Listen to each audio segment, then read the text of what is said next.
Et c'est le débat du samedi entre Raquel Garrido du Parti de gauche, bonsoir Raquel. Bonsoir. Et Marie-Laure Harel de l'UMP. Bonsoir. Bonsoir à vous.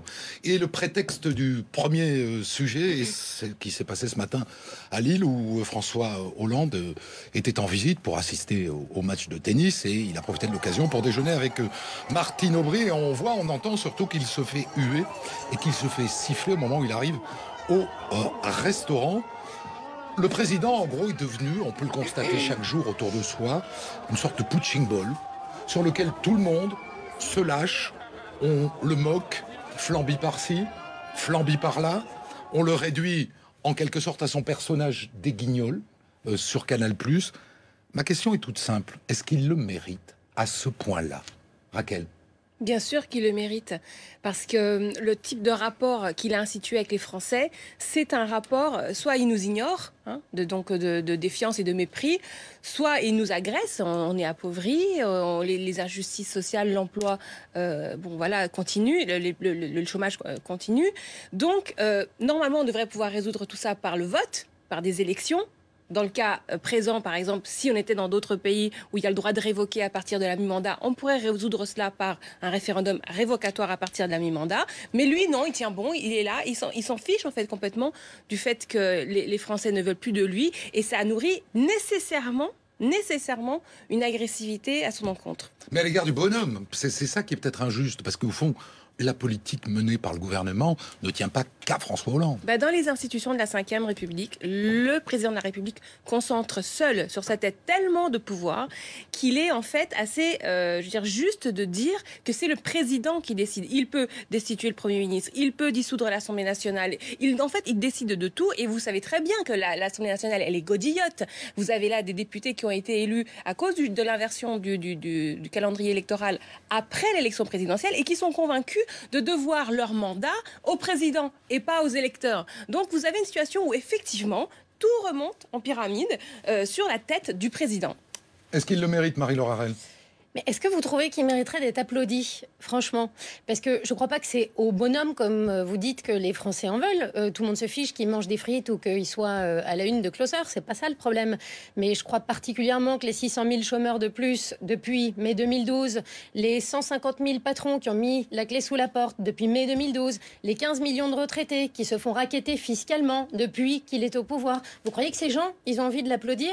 Donc je pense qu'il s'est hué, il les a cherchés. Après, c'est pas nouveau. Partout où il va, il se fait huer de toute façon. C'est le 14 juillet, c'est le 11 novembre avec maintenant des avions Hollande démission. C'est même dans des fiefs historiques de gauche, quand il est parti à Carmaux au centenaire de la mort de Jaurès, où tout le monde l'a hué. Donc, sincèrement, il est pas et encore là, Lille, bien sûr. C'est une plus grosse il est fédération évidemment PS du pas pays. étranger ce qui lui arrive. La vérité, c'est que plus personne ne veut de lui, et ça, il peut rien contre. Ou c'est pas demain qu'il va devenir compétent, malheureusement. Il y a seulement 4% des Français qui veulent qu'il se représente la prochaine fois. 3/4, 73% des sympathisants de gauche qui ne veulent plus de lui. Ses propres ministres ne veulent plus de lui. On a eu Thierry Mandon hier. Je vous rappelle juste les propos de Benoît Hamon. La politique de François Hollande menace la République et conduit à un désastre démocratique. Donc, si même ses militants, si même ses ministres ne croient plus en lui, comment voulez-vous que les Français y croient? Et qui peut nier la souffrance de celle de millions de Français aujourd'hui à laquelle il n'est pas étranger? Mais alors, même sa femme ne veut plus de lui, mais quand vous la voyez entamer un tour du monde... Son ex-compagne, laquelle? Parce que... Valérie Trierweiler, quand vous voyez, vous n'avez pas de compassion pour lui qui, en plus, doit subir ça presque quotidiennement et maintenant dans la presse du monde entier. C'était ce matin dans le Times de Londres, mais ça faisait la une de la Repubblica à Rome.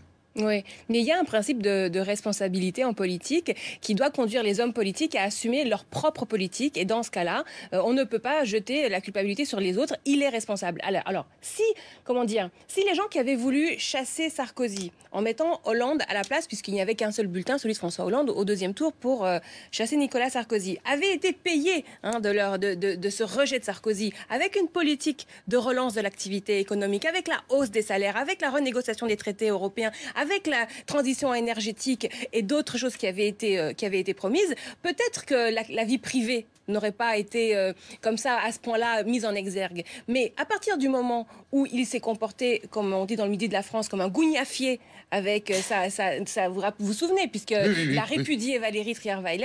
Bon, à partir de là, cette attitude-là, elle lui est reprochée parce que par ailleurs, elle fait écho, comme les sans-dents, elle fait écho avec la politique. Donc tout se mélange. Et ça aussi, je le répète, c'est le propre d'une monarchie. Quand on n'a pas le pouvoir, en tant que citoyen, on regarde par le trou de la serrure de ce qui se passe dans la chambre du monarque, parce qu'à ce moment-là, ça devient important. C'est bien la preuve que nous ne sommes pas en République. Vous demandez si on n'a pas de compassion pour lui, mais je crois qu'on n'élit pas un président de la République pour avoir pitié de lui. On l'élit pour qu'il soit au service des Français.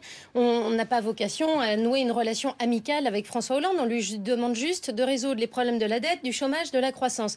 Et puis, je terminerai juste sur quelque chose peut-être d'un peu moins important, mais quand même, ça témoigne de l'incompétence ou de l'irresponsabilité de notre président de la République.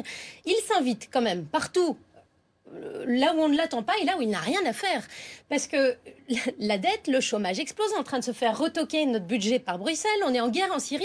Et puis, qu'est-ce qu'on a vu? En juillet dernier, on le voit dans la salle des fêtes à l'Élysée en train de regarder la Coupe du Monde, parler à Leonarda. Ensuite, il a été au musée tout le mois dernier, à la Fondation Vuitton, le musée Picasso. Et puis, le voilà maintenant regarder un match de la Coupe Davis. Sur les vrais sujets économiques essentiels, il ne parle pas et il ne fait aucun déplacement thématique. Parler à Leonarda, c'est un peu de notre responsabilité à nous. Deuxième sujet. Un autre président. Vous, ça vous a rendu service, pas lui. Un autre président est en difficulté dans l'opinion actuellement, c'est Barack Obama aux États-Unis. Or, il prend, au moment où il est en difficulté, une mesure qui fait grand bruit, puisqu'il lance une grande régularisation de sans-papiers aux États-Unis. Il y a 11 millions à peu près de sans-papiers aux États-Unis. Il décide d'en régulariser un petit peu moins de la moitié, 5 millions. Et à ceux qui s'inquiètent, il dit cette phrase: n'ayez pas peur, nous sommes une nation de migrants. Alors, ma question est un peu provocatrice, mais puisqu'Hollande est en difficulté, est-ce qu'il ne pourrait pas se lancer lui aussi dans une régularisation? 300-400 000 sans-papiers en France. La dernière grande régularisation, c'est 81. 131 000 régularisations. Marie-Laure. Non, je pense que la situation des États-Unis et de la France n'est comparable en aucun point. D'abord, nos histoires ne sont pas les mêmes. Obama a dit, au moment où il a annoncé qu'il allait régulariser 5 millions de clandestins aux États-Unis, il a dit: nous sommes et nous serons toujours une nation d'immigrés. Ce n'est pas le cas de la France. La France n'existe pas depuis 1602, où les Anglais ont été colonisés les États-Unis. Notre histoire est bien plus longue. La France a son peuple, ses racines, et de ce point de vue-là, nos histoires ne sont pas comparables. Ensuite, Obama, il peut peut-être se permettre de faire des choses qu'on peut un peu moins faire en France économiquement. Aux États-Unis, il y a 5,8 ou 9% de chômeurs. C'est presque le double chez nous. Donc, on ne peut pas forcément régulariser et accueillir tout le monde. Et puis, pour terminer, il y a quand même en France quelque chose d'extraordinaire et qu'on doit préserver, qui s'appelle la sécurité sociale. La sécurité sociale universelle n'existe pas aux États-Unis. Elle est déficitaire de 237 millions d'euros en France. Elle n'a pas vocation à être partagée avec le reste du monde. Je pense que la France n'est pas inhumaine vis-à-vis des étrangers. Elle n'est pas inhumaine vis-à-vis des clandestins. Il y a l'aide médicale d'État. Il y a les régularisations qui augmentent chaque année, notamment depuis la circulaire Valls de novembre 2012. Ça a augmenté de 50% d'une année à l'autre. Donc, nous ne sommes pas inhumains et nous ne pouvons pas nous permettre ce que Obama se permet et que d'ailleurs, à mon avis, il est en train de proposer aussi, parce qu'il est encore très sonné de ce qui vient de lui arriver au Congrès, d'avoir perdu sa majorité. Il essaye à tout prix de faire sa grande réforme du mandat. Il essaye de rappeler qu'il sert toujours à quelque chose et de montrer les muscles. Il fait un décret présidentiel qui aurait mieux fait de faire l'objet d'un consensus. Et pour terminer, juste les régularisations massives n'ont jamais abouti à rien. Si on prend par exemple le cas des États-Unis, il y a une grande régularisation massive en 1986 sous Reagan.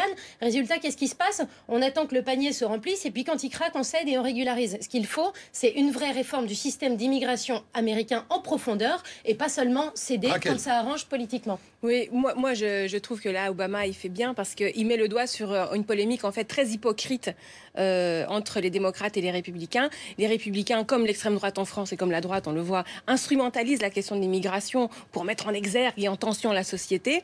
En réalité, si on allait jusqu'au bout du raisonnement de ceux qui veulent chasser les immigrés ou les empêcher de venir, c'est ce qu'a fait Obama. On se retrouve là avec des sommes considérables en argent public. Je prends un exemple. Expulser, ce que demande le Parti républicain, les 11 millions de migrants sans papier, coûterait 200 milliards 200 milliards de dollars sur 5 ans.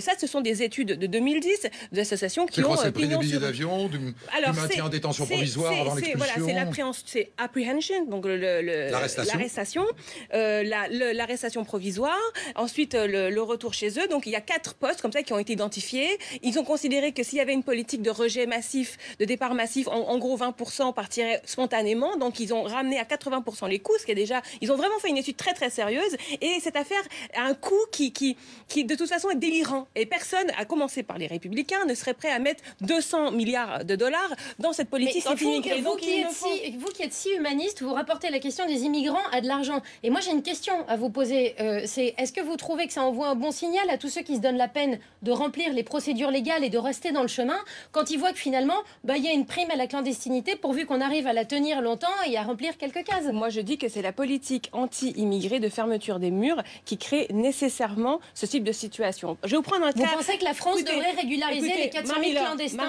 qu'elle a sur son territoire aujourd'hui? Je connais bien ces situations parce que je suis moi-même immigrée, d'accord? Je suis arrivée en France à l'âge de 14 ans. Ma petite sœur, qui a fait des études avec moi en France pendant 5 ans, qui ensuite a fait les lycées français dans d'autres pays du monde, qui a créé ensuite une entreprise en France de label musical. Je vous passe toute cette histoire.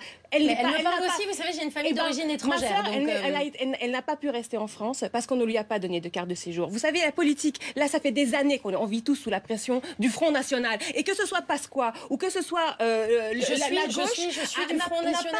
Non. Est-ce que je dis qu'il faut expulser tout le monde? Ce que je vous dis, c'est que cette politique qui consiste à dire les immigrés sont en danger, aboutit nécessairement à des situations hallucinantes.